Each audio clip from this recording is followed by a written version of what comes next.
Despite FM playing hardball towards the end of the season and our mini collapse, winning the title was never in doubt.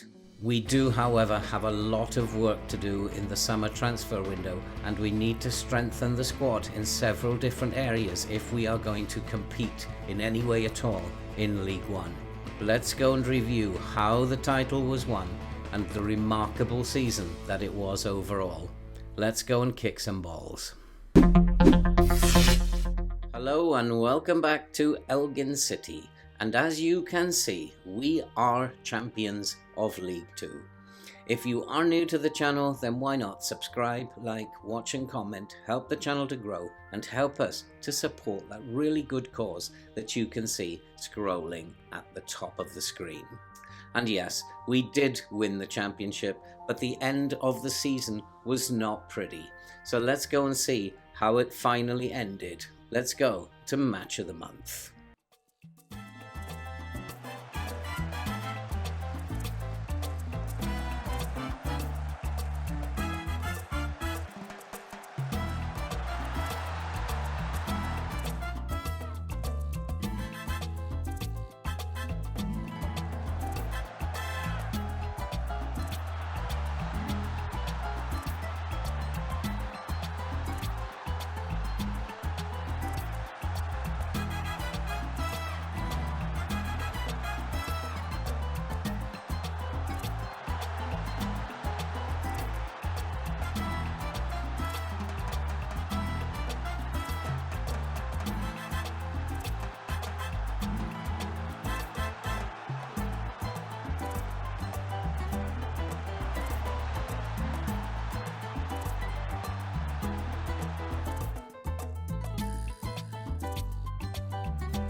And so, on the pitch since you were last here, if we take a look at what has happened, it was a dreadful end to the season.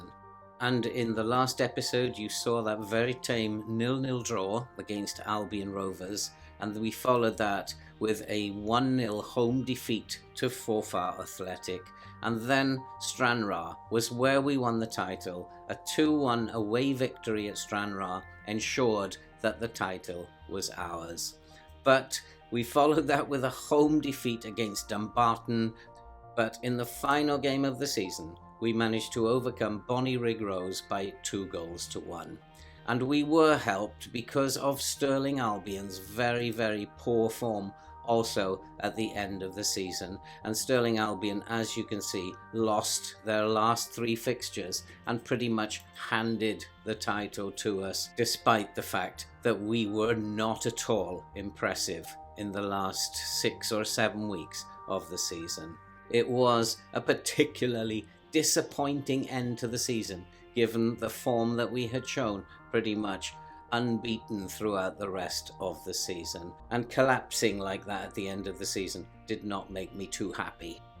But having got this promotion now, then we do have a lot of work to do in the summer transfer window. And if we have a look at our current squad, you can see that we do not have a good enough squad to compete in League One.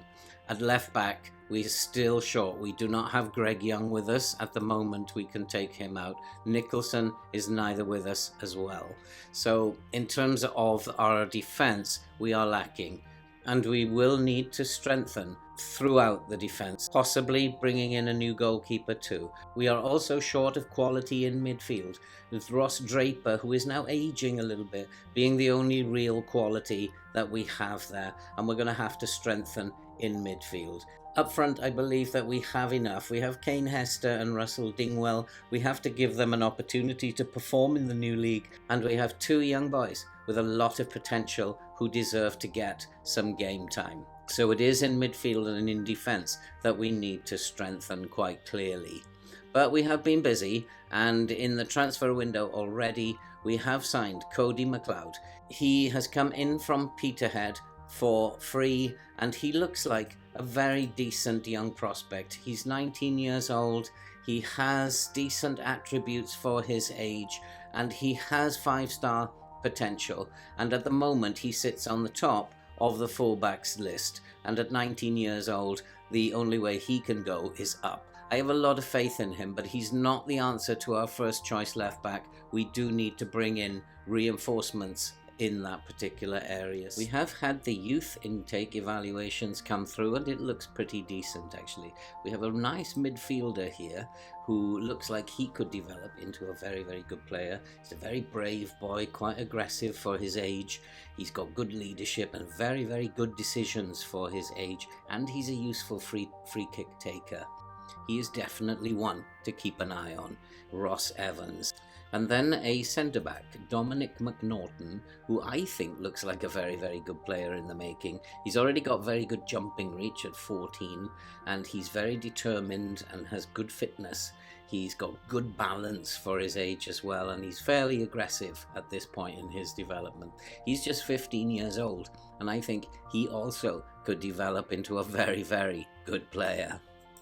But the cream of the crop is this Ross Mackay, who is an attacking midfielder, already a 2-star at 15 years old, has 5-star potential, good first touch, free kick taker, good passing, and he has a lot of flair, a huge amount of flair for someone his age. And I think he could become a very, very fine player for the club, and someone I'd be very keen to develop over the next 4 or 5 years. And so, all in all, it looks like a very good youth intake, and there are many, many good talents, and many of these players could go on to be first-team players of the future. I was offered a new 2-year contract on £525, which I absolutely accepted without any thought at all. It was a nice contract to have, and we're more than prepared to keep going and to see where we can take this Elgin side. And the board have set the initial wage budget at £7,000 and the transfer budget at £6,510. This is a fair amount of money, but the key to this will be how much they are prepared to allow me to pay players in terms of wages. I think we have enough money here to strengthen the squad in all the areas that we need to do, but the key to it will be, will you allow me to pay players decent wages? And if not, then we're not going to be able to bring in really good players so that we can compete really well in League One next season. And so I think it's time to take a look at how the season went. Let's have a look at the season review. And so it has been a very good season, despite my complaints about the performances at the end of the season. In terms of the new arrivals, and there were actually more than I thought there were. Jack Stainrod was the pick of the bunch, although he only played 3 appearances, but in those 3 appearances he got 3 goals and 3 assists.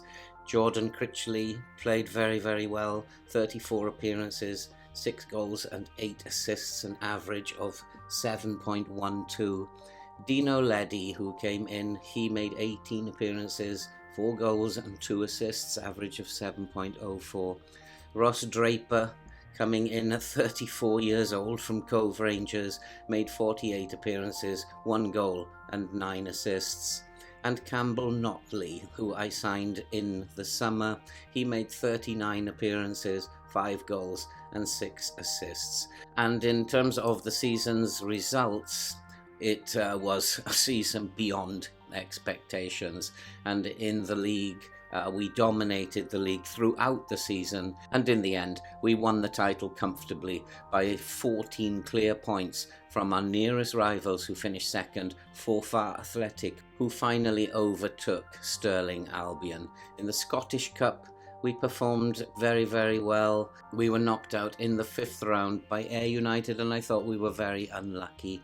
And in the Premier Sports Cup, we also performed very, very well in our group. We got knocked out in the group stage, but we managed to play very, very well, and we got some results, and we finished on 5 points in 3rd place in the group. And I thought we did very, very well. And in the SPFL Trust Trophy, we were knocked out in the semi-final by Ayr United. I thought, again, we were very unlucky and so close to making the final. But it was in the league that we excelled, and we remained unbeaten all the way until East Fife beat us in March, and then there was a little mini collapse, but we ended up at the end of the day only losing 3. It was a great season, and we were promoted as champions, and there is now a very big season coming up. And in terms of the moments to remember, our biggest win was that game we saw a couple of episodes ago, which was a 6-1 defeat of Bonnyrigg Rose. Again, we absolutely dominated.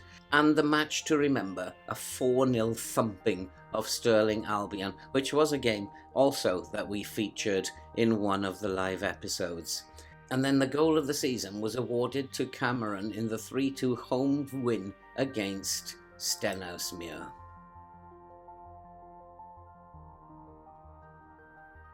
And I'm pretty sure there were a lot better goals than that. And I do remember in the very first episode when Sopal chipped the goalkeeper from 30 yards. And for me, that will be the goal of the season.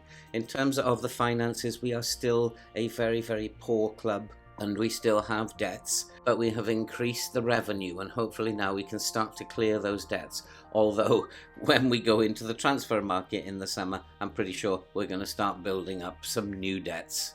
And the team of the season, it was a fabulous performance, and we have Hoban in goal, Gilhooly, McCarty, Anderson and Thomas. They all did very, very well in defence, conceding the fewest goals in the league. Draper, Notley, Cameron and Critchley were absolutely brilliant in midfield, and our 2 stars, Hester and Dingwell up top, were the pick of the bunch. And so it was an extremely good season. The Fans Player of the Year, of course, was Kane Hester, and the Young Player of the Year, Jordan Critchley. Signing of the season was Critchley, and I think he has a big future here. And Brian Cameron, the goal of the season, which we saw, which I dispute, but the fans' goal is the fans' goal. And the top goal scorer, 38 goals, Kane Hester. What a brilliant season that 27-year-old striker had. Gilhooly, 11 assists, another good signing coming in, who has a big future, I think, at the club. Most player of the matches award went to Kane Hester. Highest average rating was Kane Hester, and the most passes completed per 90 minutes was Jevon Anderson. It was a very, very good season. Record breakers, Kane Hester broke the record, got 27 goals in a single season. Most goals by a player in a match went to Kane Hester. You can see who the star was. Most goals by a player in a league match went to Kane Hester. Most assists by a player in the season's Nathan Gilhooly. And Daniel Hoban was the most clean sheets by a player ever in a season, getting 16 clean sheets. Defensively, we were absolutely brilliant. Most player of the match awards in a season, Kane Hester again. Need I say more? Daryl McCarty had the worst discipline record, 9 yellow cards, made the most mistakes of all the players that we had, but still had a very good season. And Brian Cameron, most league appearances by a player. He has made 419 appearances now. And the fastest goal was scored by Kane Hester, 50 seconds, and that could be beaten as we go through this save. It was indeed history in the making. Elgin City have never been out of League Two. We are finally out of League Two, and we are into the League One, and next season we will be taking on the big boys. But as the squad go on holiday, it is time to wrap up this video, and while they are on holiday, we have a lot of work to do, strengthening our defence, strengthening our midfield in the transfer window. If you are new to the channel, then why not subscribe, watch, like, comment, help support the channel and help us to support the very worthwhile cause that you can see scrolling above. And that's it for this video. It is a very, very happy, contented Elgin City at the moment, and we will prepare for the coming season, and we will see you all in the next episode when we will have the transfer window update and the first game of the brand new season in League One. We will see you very soon.